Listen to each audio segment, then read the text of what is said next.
अस्सलाम वालेकुम, मेरा नाम मोहम्मद गयूर और आज हम पढ़ेंगे combination of a capacitors. Lecture number 10 है आपका और चैप्टर आपका इलेक्ट्रोस्टैटिक्स चल रहा था।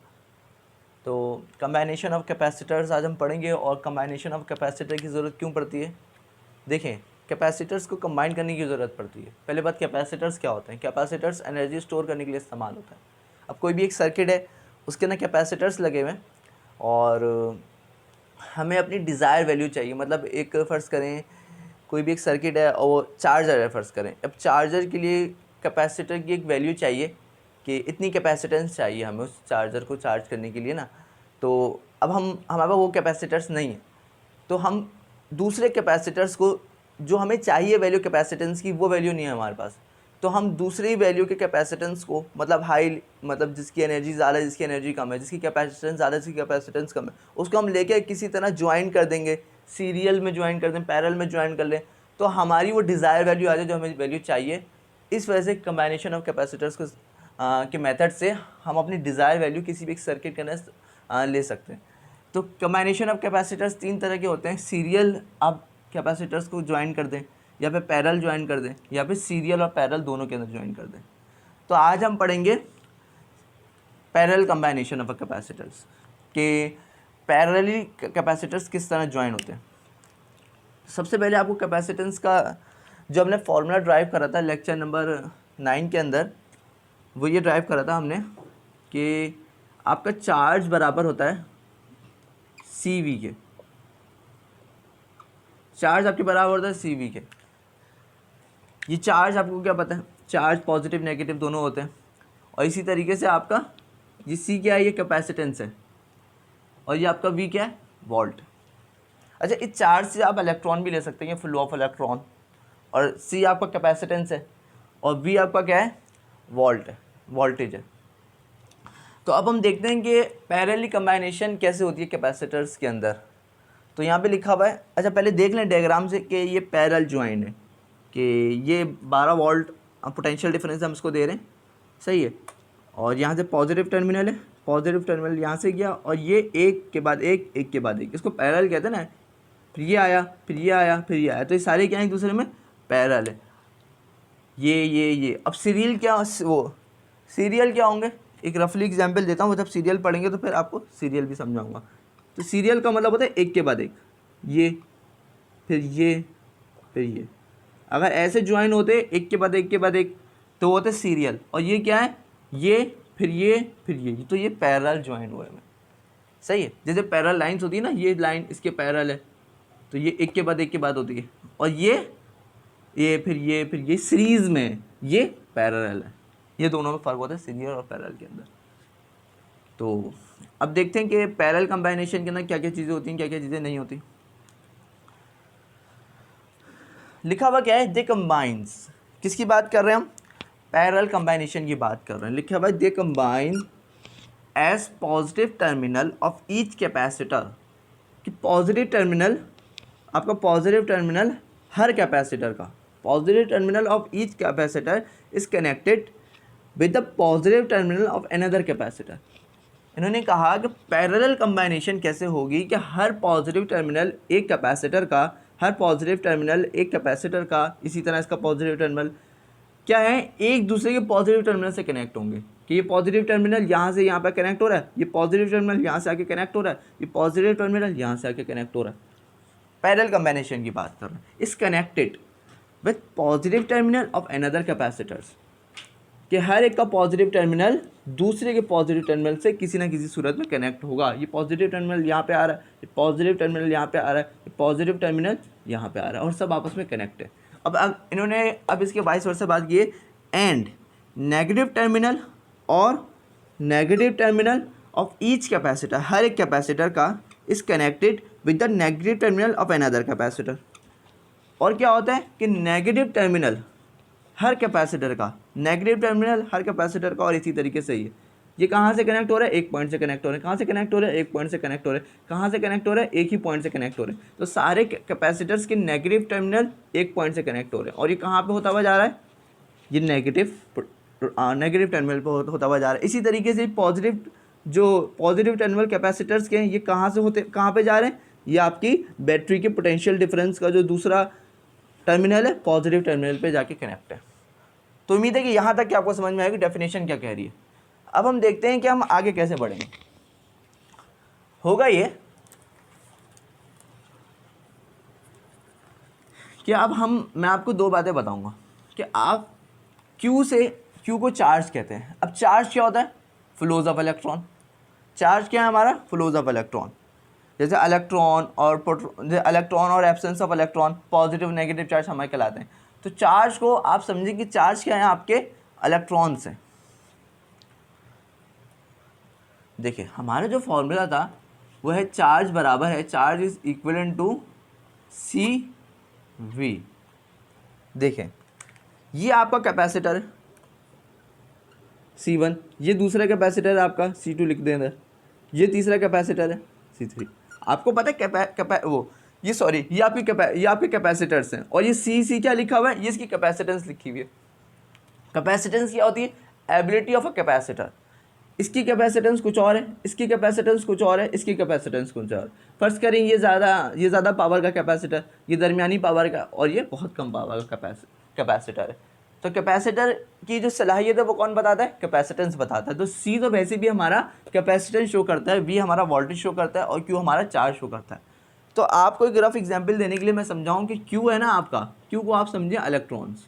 वैसे क्यू इलेक्ट्रॉन्स ही है, क्यों आपका इलेक्ट्रॉन्स होते हैं और इलेक्ट्रॉन्स की कमी होती है। जैसे कि मैंने आपको पहले भी बताया है, पहले लेक्चर के अंदर, इसी सीरीज़ के अंदर पहले लेक्चर के अंदर मैंने आपको बताया कि चार्ज क्या होते हैं। चार्ज, अगर पॉजिटिव चार्ज की बात की जाए और अगर नेगेटिव चार्ज की बात की जाए, नेगेटिव चार्ज आपके इलेक्ट्रॉन्स होते हैं और पॉजिटिव चार्ज आपके प्रोटॉन नहीं होते। पॉजिटिव चार्ज आपके इलेक्ट्रॉन्स की कमी होती है। एक इलेक्ट्रॉन ज़्यादा तो एक नेगेटिव चार्ज, एक इलेक्ट्रॉन कम एक पॉजिटिव चार्ज। तो इसके लिए आप पहला लेक्चर देखिएगा, उसके अंदर मैंने चार्ज को पॉजिटिव डिफाइन करा। इधर मैं कहता हूँ कि चार्ज आपके क्या इलेक्ट्रॉन्स है। तो इधर दो तीन बातें। एक बात यह है कि इधर आपका चार्ज जो है वो सेम नहीं रहेगा, चार्ज आपका डिफरेंट रहेगा। और इधर आपका वोल्ट जो है वो सेम रहेगा। भाई कैसे? वोल्टेज आपका सेम रहेगा।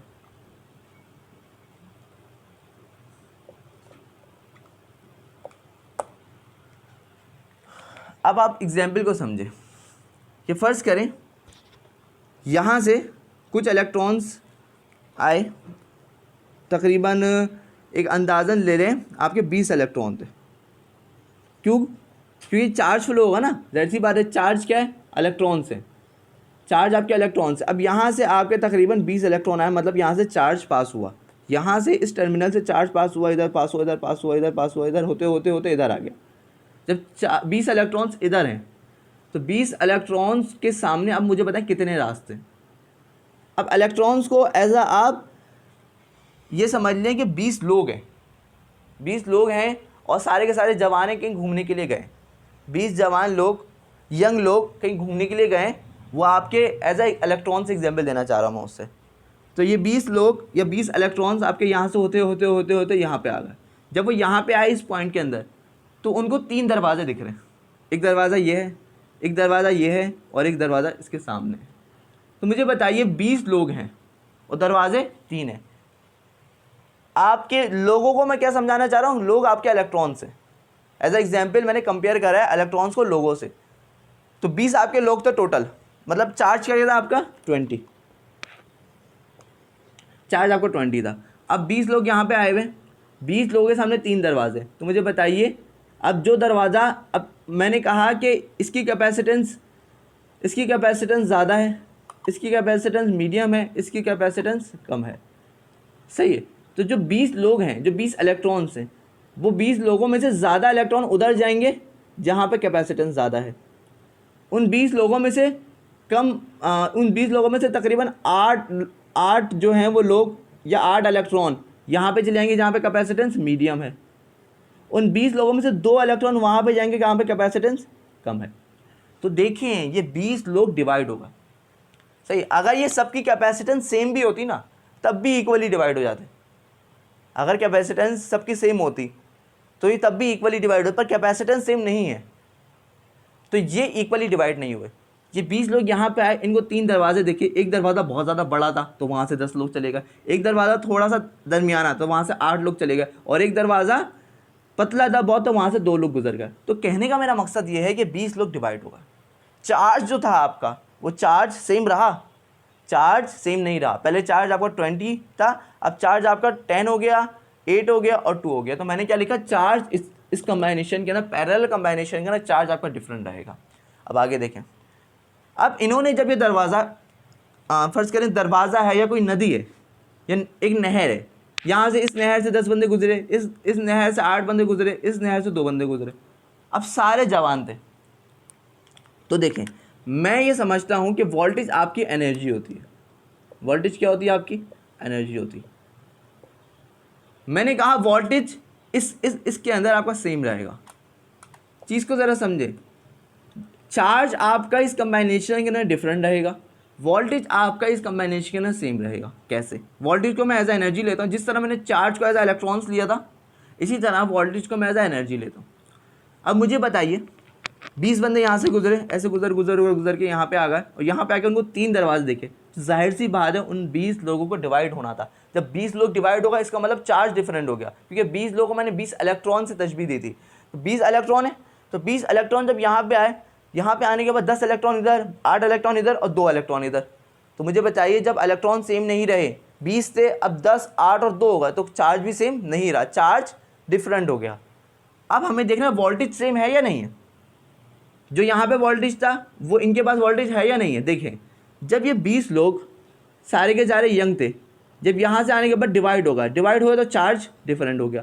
पर जब इस नहर को पूरा मतलब नहर को अबूर करेंगे, ये लोग या 8 लोग नहर को गुजारेंगे या 2 लोग नहर से गुजरेंगे, तो इन सब की एनर्जी सेम रहेगी, क्योंकि सब ने एक ही नहर को पार करा है। तो सबकी एनर्जी क्या रहेगी? एनर्जी सबकी सेम रहेगी। क्यों? क्योंकि सारे जमाने को बुढ़ा थोड़ी उसमें जो ज़्यादा थक जाएगा, नहीं। तो सबकी एनर्जी क्या रहेगी? सेम रहेगी। ये 10 लोग यहाँ से गुजरेंगे, एनर्जी सेम।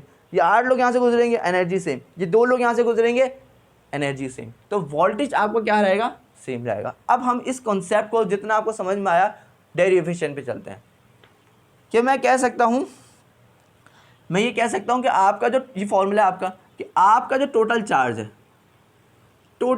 है, ये चार्ज वो बराबर है कैपेसिटर 1 पे जो चार्ज है, प्लस कर दो कैपेसिटर 2 पे जो चार्ज है, और कैपेसिटर 3 पे जो चार्ज। जो टोटल चार्ज है वो बराबर है कैपेसिटर 1 पे जो चार्ज है, मतलब कैपेसिटर टोटल चार्ज में टोटल इलेक्ट्रॉन बराबर है कैपेसिटर 1 पे जो इलेक्ट्रॉन है, कैपेसिटर 2 पे जो इलेक्ट्रॉन है, और कैपेसिटर 3 पे जो इलेक्ट्रॉन है। ये बात समझ में आई आपको? अब देखें, अब ये 4 चीज़ के बराबर होते हैं। अब आप ऐसे हैंस का साइन डालेंगे, डेरिवेशन कर रहे हैं हम, एक हैंस का साइन डालेंगे कि चार्ज Q1 किसके बराबर होगा, क्योंकि आपका फॉर्मूला ये रहा। चार्ज Q1 किसके बराबर होगा? C1 into V। इसी तरीके से चार्ज Q2 किसके बराबर होगा? C2 into V। इसी तरीके से चार्ज Q3 किसके बराबर होगा?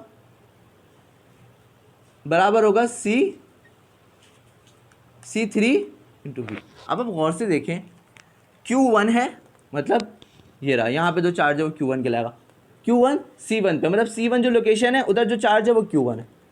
इसी तरीके से C2 जो लोकेशन है वहाँ पे जो चार्ज है वो आपका Q2 है।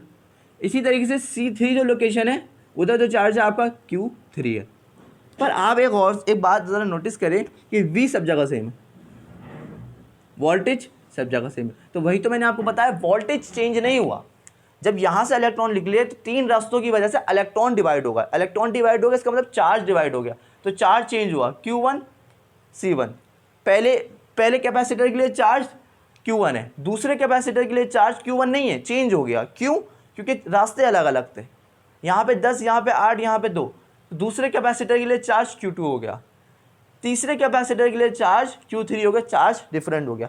पर जब ये सारे के सारे जवान बंदे इस नहर को अबूर करेंगे, सबकी एनर्जी सेम रहेगी। तो जब एनर्जी सेम तो इसका वोल्टेज सेम, Q2 के अंदर भी वोल्टेज सेम, Q3 के अंदर भी वोल्टेज सेम। तो ये कॉन्सेप्ट आपको लेना है। अच्छा, ये आपकी फर्स्ट इक्वेशन थी, ये आपकी फर्स्ट इक्वेशन है। अब Q1, Q2, Q3 की वैल्यू पर पुट कर दें।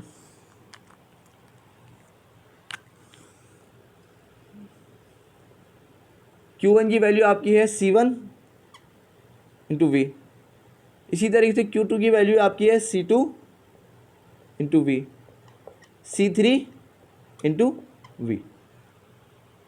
अब आप एक चीज़ गौर से देखें, और इस Q, अब इस चीज़ गौर से देखें, सब में वी आ रहा है। अब इस Q की जगह मैं क्या लिख सकता हूँ, इस Q की जगह मैं लिख सकता हूँ Q किसके बराबर है, Q बराबर है CV के।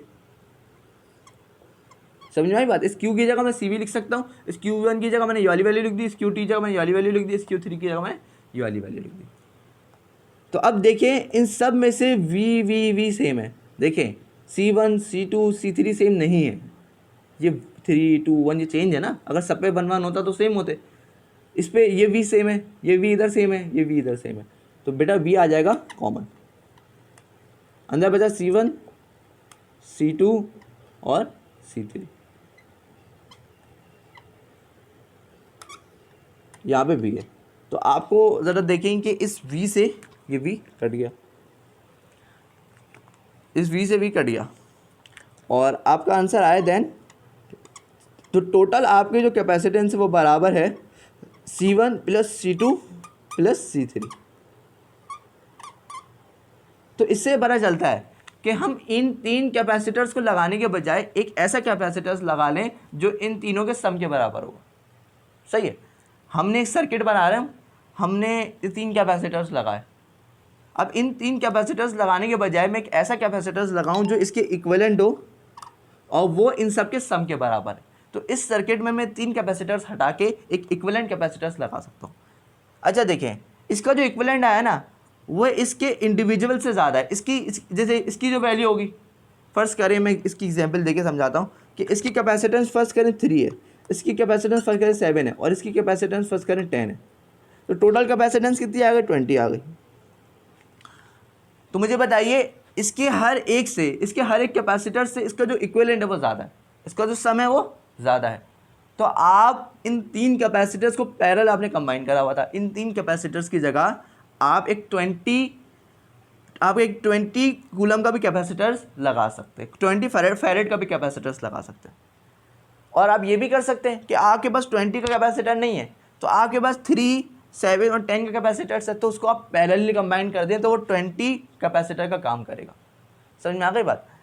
आपको एक सर्किट के लिए ऐसा कैपेसिटर चाहिए जिसकी 20 हो, पर आपके पास 20 फैरेड का कैपेसिटर नहीं है, तो आपने क्या करा, आपने 20 फैरेड के कैपेसिटर्स की जगह 3, आपके पास 3 का रखा होता, 7 का रखा होता और 10 का रखा हो, तो आपने उसको पैरेलली कंबाइन कर दिया।